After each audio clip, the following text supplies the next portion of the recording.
ఈరోజు egg cream fry చూపిస్తానండి. ముందుగా శనగలు నానబెట్టుకుని ఒక రాత్రి అంతా కచ్చా పిచ్చాగా మిక్సీలో వేసుకుని రుబ్బుకోవాలండి. ఎన్నైతే కొమ్ము శనగలు తీసుకున్నామో అన్నీ ఉల్లిపాయలు తీసుకోవాలండి.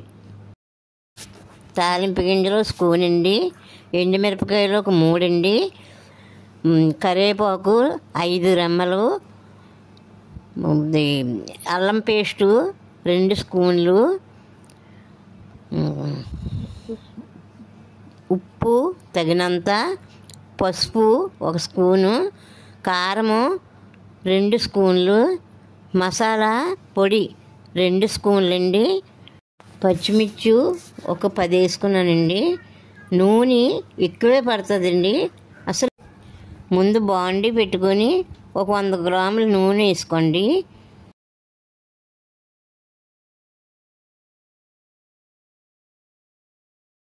ఇప్పుడు ఎల్లుల్లిపాయ, తాలింపు గింజలు, ఎండుమిరపకాయలు వేసి ఫ్రై అవనివ్వండి. కరివేపాకు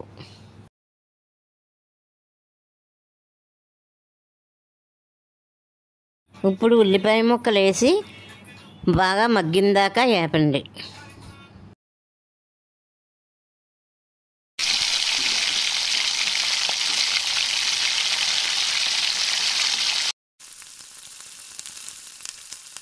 ఉల్లిపాయలు బాగా వేగిన తర్వాత అల్లం వెల్లుల్లి పేస్ట్ వేసుకోండి.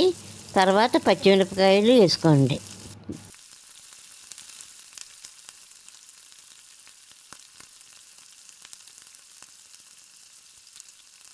అన్నీ పచ్చివాసన పోయిన దాకా మూత పెట్టుకొని మగ్గించుకోండి. రాత్రంతా నానబెట్టుకున్న శనగలు కచ్చా బిచ్చాగా మిక్సీలో వేసుకుని అది అందులో ఒక తాలింపులో వేసి మగ్గనివ్వండి బాగా.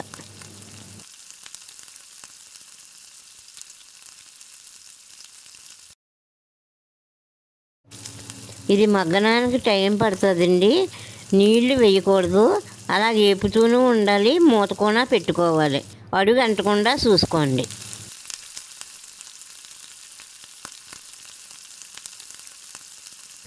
శనగలు కూడా పచ్చివాసన పోయిన తర్వాత బాగా మగ్గిన తర్వాత ఉప్పు, కారం, పసుపు వేసుకోండి.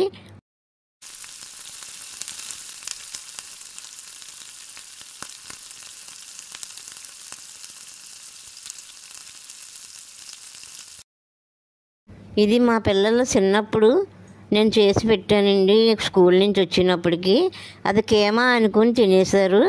తినేసిన తర్వాత అది కీమా కాదు శనగలురా అని చెప్పాను. అమ్మ ఎంత బాగుందో అని వాళ్ళు అన్నారండి. ఇప్పుడు మా పిల్లలు చిన్నప్పుడు తిన్న కూర ఇప్పుడు వాళ్ళ పిల్లల తల్లిలు అయిపోయారండి. అయినా సరే ఆ కూర ఉండమ్మా అని అంటారు.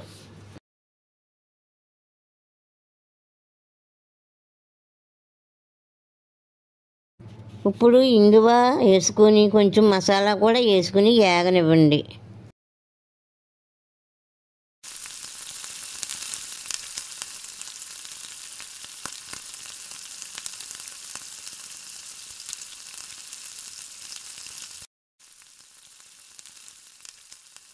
మసాలా వేసాం కదండి. ఇప్పుడు కొత్తిమీర, పుదీనా కూడా జల్లుకొని అప్పుడు కొంచెం వేగనిచ్చి దించేసుకోండి. ఈరోజు నేనే టేస్ట్ చూసి చెప్తున్నానండి. మా మనవరాళ్ళు కూడా తింటారని గుడ్డులు ఉడకబెట్టి అందులో పెట్టానండి ప్లేట్లో మామూలుగా. అయితే మీకు వెజ్జే కావాలనుకుంటే అదే తినండి, గుడ్లు అవాయిడ్ చేయండి.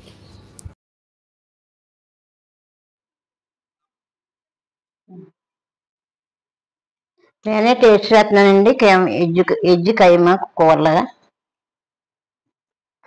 అబ్బా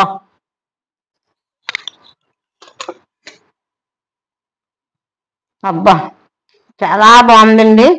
మీరు కూడా తయారు చేసుకుని తిని చూడండి, మీ పిల్లలకి పెట్టండి. సేమ్ సేమలాగే ఉన్నదండి.